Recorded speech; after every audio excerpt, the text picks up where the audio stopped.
Just a few minutes before our second game, I found out that I had lost my bag. I had no phone, I had no sneakers, no jersey, and that was a terrible place to be. In my head, I'm just telling myself, don't cry, don't cry, don't cry, don't cry, don't cry, over and over again. Well, it worked because I didn't cry. Well, anyway, let me take it back to last weekend. Last weekend, I played in the biggest basketball tournament of my life so far. Eswatini Winter Basketball Tournament.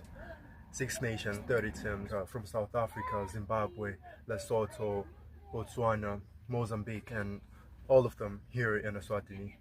Every player, every athlete was determined to go back home a champion. For months before this, my team, Donkey Lane Lions, had had been preparing, and if I'm totally honest with you, it was very intense. Like, we showed up ready to the tournament. We did make it to the semi-finals, and we got beat by a team called Mawotas from Mozambique. Donkey Lane Lions was one of two Swazi teams to make it to the semi-finals, and that's a big achievement, so thanks to God.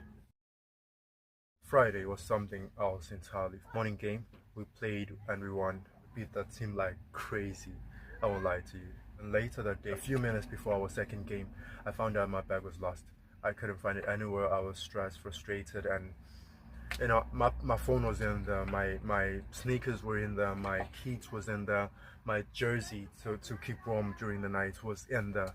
I lost all of that, and I was really frustrated, repeating to myself in my mind, tell myself not to cry over and over again, because anyway. And obviously I did try to call my phone over and over again. It kept ringing but no answer. I'm telling myself already that someone probably has it, they took it and they're gonna keep it. So I had accepted actually that everything was gone. Right after the game, when everyone was leaving and clearing out, I went where the spectators were sitting row by row, and there it is, my bag is just seated quietly under a chair. And honestly, I finally took a breath.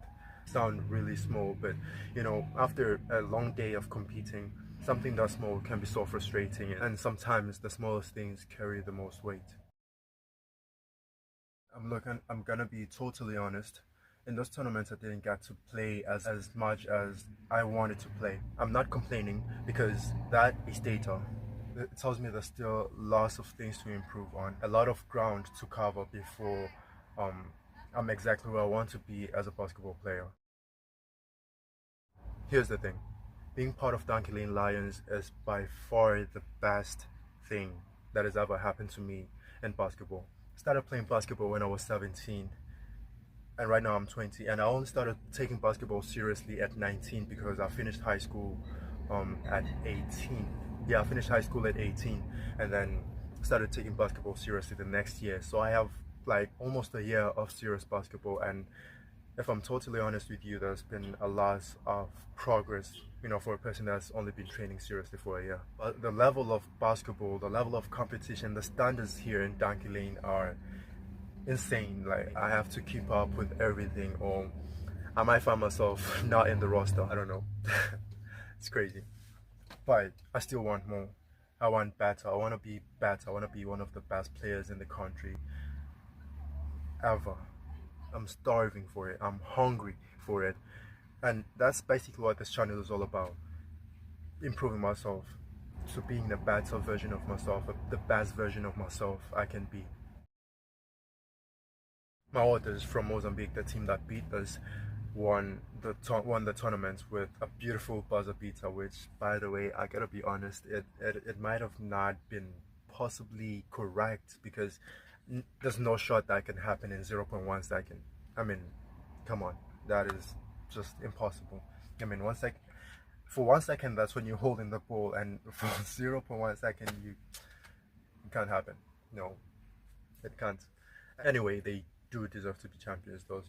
Those men can play, and watching them play, and also them playing with us, it reminded me where I want to be in basketball, the level I want to play at. It's actually even higher than their basketball. It reminded me that it is 100% possible to be the best version of myself in basketball. Also, it reminded me of my long-term goals of becoming a professional basketball player, preferably overseas. This tournament was just a small chapter of a long story of my basketball life, story that I'm still writing every single day.